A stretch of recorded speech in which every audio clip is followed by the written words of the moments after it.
Welcome to Weather and Climate Chat with Dr. Michael Davis and Monsoon Mike, recording on Thursday, October 3rd. Dr. Davis, welcome back. Good to be back. Good to be back. And what a change. What a difference a day makes, as they say. Absolutely. We're recording this on Thursday, October 3rd, as I said. And yesterday at this time, we were already deep into the 80s. And then wound up smashing records in Harrisburg, Allentown, Reading, Philadelphia. Pretty much all the cities that surround us broke records by fairly large margins. I think maybe Allentown just by a degree or two, but Philadelphia, Harrisburg, Reading by 5-6 degrees, mainly in the low to mid 90s. How unusual was what we experienced yesterday? It was definitely out of the realm of ordinary. Mm-hmm. Typically, if you're talking about extreme weather, this is what you get. And we saw that those records that were broken, at least in Reading and Allentown, were from 1927. Wow. So that was quite a bit of time ago, although the Philadelphia one was 2002. 2002, so yeah. That was fairly recent. Right.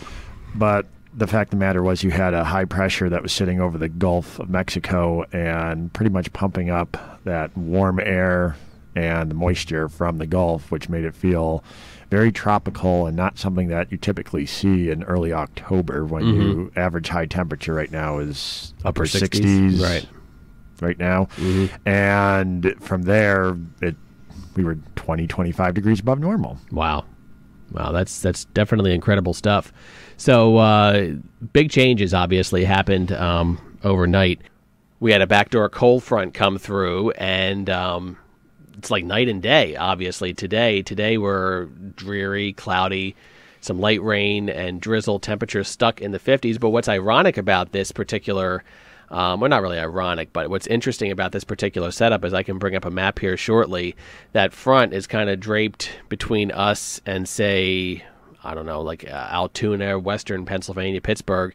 And that side of the state's still going to be quite toasty today, just like we were yesterday. Yeah, they have change in temperature that would be across the state, big thermal gradient setup. Yeah, I was just looking at the, we can just bring up the HHR model with temperatures, and we can see, that's not the right model there. There we go. And we can see that this afternoon, noonish, Pittsburgh area, 88, far southwestern Pennsylvania, 89. And here we are stuck on the east side of Pennsylvania, 56 degrees. And we're likely getting a lot of the cloud-covered day, which will make sure our temperatures stay in check. We also have a lot of rainfall, which is going to be the source of evaporative cooling. So temperatures are not going to fluctuate greatly today. No. In fact, we're probably only going to get a few degrees warmer than what we are right now. Right. And then tonight we have, I believe, a reinforcing cold front coming through. So that backdoor cold front kind of came through from the northeast, and then it's going to lift a little bit north tonight. Potentially, I saw the National Weather Service discussion as a warm front, so it might temporarily warm up a little bit overnight, maybe into the upper 50s, low 60s. But then that reinforcing cold front comes through from the west, and we are back to some fairly cool and weather for tomorrow, Saturday, and Sunday. Do you think we get frost on Friday night? I read the National Weather Service discussion on that, and they said that definitely in the Poconos areas it's a possibility, but they also said that there would be too much wind. It wouldn't be a totally calm night. So because of that, with the wind you get turbulent mixing, so you bring in the warmer air aloft, with the cooler air at the surface, and it moderates the temperatures. So I'm looking at, but some of the lows are looking in the upper 30s. Yeah, so I'm just looking at the GFS's prognostication for Saturday night. Yeah, it kind of has our area around 40, Poconos, Scranton area, 37, 38, far northern Pennsylvania, New York border, 33, 34. So those folks might come pretty close to getting that frost. But in our area, I think we're a little safe from that, at least for now. Yeah, that's what it looks like to me. What is the first average frost for our area? I think I've seen something like October 10th-ish or so, usually. I think it's about mid-October. Okay. All right, so I don't know the date offhand. Yeah, I think it's like October 10th. I could be wrong. But so generally, despite yesterday's extreme crazy warmth, we're kind of getting some more, normal seasonal weather. for the coming days. And also, fortunately, and I never thought I would say this, Dr. Davis, but you'll probably agree with me, it's actually kind of nice to see some rain, which I never thought I'd say about May when we were constantly getting deluged. Yeah, we're about 3 inches or so below normal for the month of autumn. Yeah, and this might not be the only rain that we see over the next couple of days. After this storm is gone, we have a fairly nice Friday and Saturday shaping up, very seasonally cool, which is nice. The season of autumn, I might add. Right. Mid-month. Pretty much, yep. Yep. And then we get into Sunday, and we have a cold front, another cold front trying to come through from the northwest. And then Monday looks very wet. Monday actually looks very wet, yeah, as that cold front with a fairly sharp, delineation of rain there moves through Monday morning, and then we're kind of back to seasonally cool weather once again. So, yeah. Well, let's go out to the. If this was TV, you could see that Dr. Davis just pointed to the screen, but this is radio, so you're not. Yeah. There's that low pressure. There's a low pressure system. Well, right now it's an disorganized blob of precipitation down over, I don't know, what would you consider that, like southern Atlantic there. But the GFS tries to form some kind of almost tropical-ish type feature. It doesn't look very well defined. It's not well defined, though. And it's a definite heavy rainfall. Yeah, it's well off the coast of the Carolinas, maybe by a few hundred miles. Tries to maybe form into something early next week, but it's going to be pushed out to sea by that cold front that comes through. That front's going to pretty much act like a wall. So really, it's a fish storm. Whatever it becomes, it's not really going to affect anywhere around here. And then after that storm on Monday, it looks like next week basically pretty dry and uneventful until maybe next weekend when we could have another front and cooler weather coming in again. But so that's basically the pattern. I mean, I don't see any more 90 degrees over the coming week or two. Hopefully, maybe not for the rest of the year. I'm going to say we're done with the 90s. But I'm not quite, based on how we've gone in recent years around here, I'm not quite going to put the nail in the coffin on the 80s yet, because you never know. Oh, yeah. I think we might see an 80, but I think the 90s are done. I think the 90s are done. And at least for the next couple of days, even the 70s, but we could get back into some 70s, or I think I saw Sunday and Monday before that front comes through. But that's not too far above normal.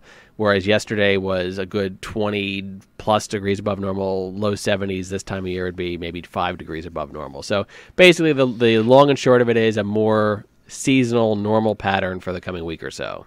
Yes, much more autumn-like setup as opposed to summertime setup that we've been having for the past month. Right. Okay.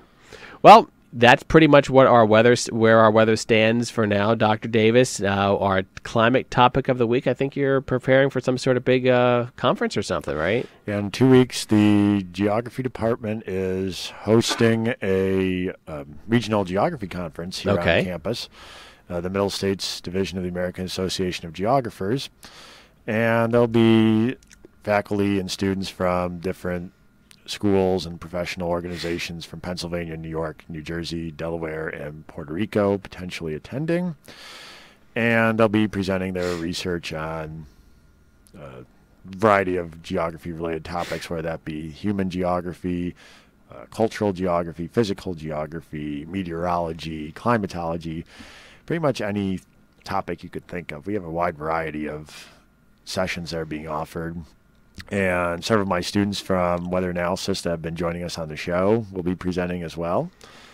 Cody will be presenting, if you remember her. Of course I do, yeah. Quinn will be there as well, who was here last week. And a couple of my other student researchers who have yet to appear on the show will be on or attending that conference. Cool. So if you're around Kutztown and there's a lot of cars in the parking lot, then you know that it's a geography conference.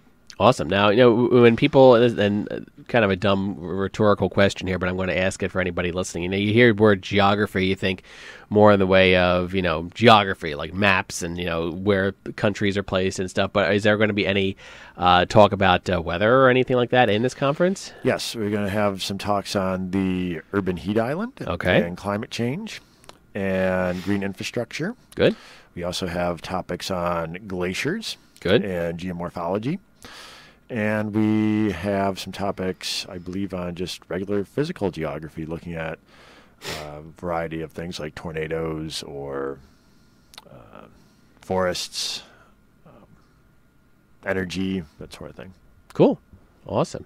Once again, that's coming up. When is that coming up again? October 18th and 19th. October 18th and 19th. So we'll definitely look forward to that. And if you see some activity on campus, is there anything the public, the standard listening public, can do to support this at all?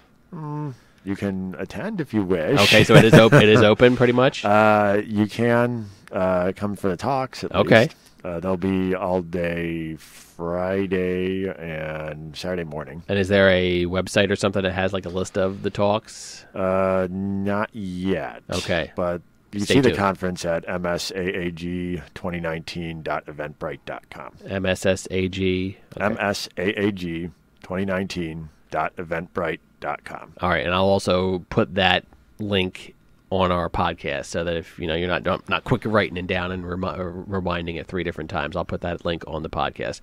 All right, so definitely that's good news, Dr. Davis, and I'm sure you're getting stressed out and excited, looking forward to this. But I'm looking forward to showcasing the department and the university to our sister schools within the region. And you guys have something to be proud of, and I look forward to you doing that as well. All right. Yeah. All right, so I think we'll cut it short now. I mean, we're in about a 12-minute range now, so that's good. Past couple of weeks we ran a little long, so we'll keep this one a little on the shorter side. We didn't have any guests today. You've been bringing some of your students as guests, but yeah, they had an exam yesterday, so I think they're we'll give them a mental break this week. tired from the overthinking. Understood. All right, well, we'll bring them next week or whenever. And thanks so much, Dr. Davis. Enjoy this cooler weather. I know I'm happy. Oh, yes. You know me. I'm definitely enjoying this cooler weather because we got our taste of autumn finally. Finally. All right. Well, we'll see you next week, Dr. Davis. Sounds good.